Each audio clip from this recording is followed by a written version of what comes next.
bien évidemment qu'on est favorable à la contractualisation. C'est quelque chose qui se pratique tous les jours par les opérateurs privés, les négociants. Contrat écrit bien évidemment, mais pas forcément annuel. Ça c'est important de le dire.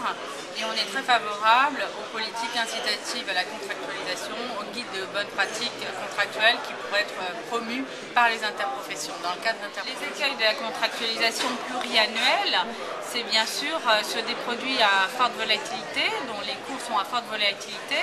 On pense même que ce n'est pas forcément un outil en faveur de l'agriculteur, puisqu'il peut se retrouver engagé sur des prix fermes ou très encadrés, avec des acteurs, des acheteurs en position dominante ou ayant un pouvoir de négociation très fort, qui les conduirait à s'engager sur des niveaux de revenus pas satisfaisants pour eux.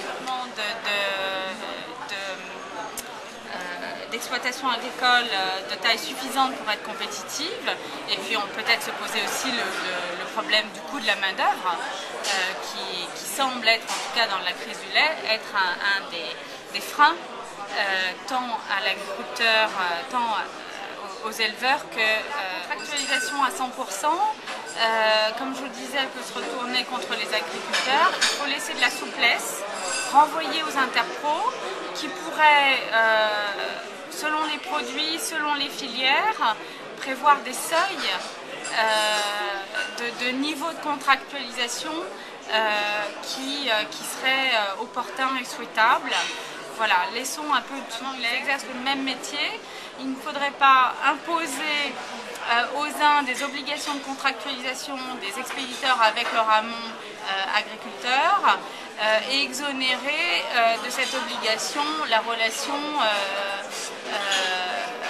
entre l'agriculteur et la coopérative agricole, sous prétexte que les agriculteurs sont en contrat d'engagement avec les coopératives. Donc tout le monde sur le même pied d'égalité. Tout le monde sur le même pied d'égalité.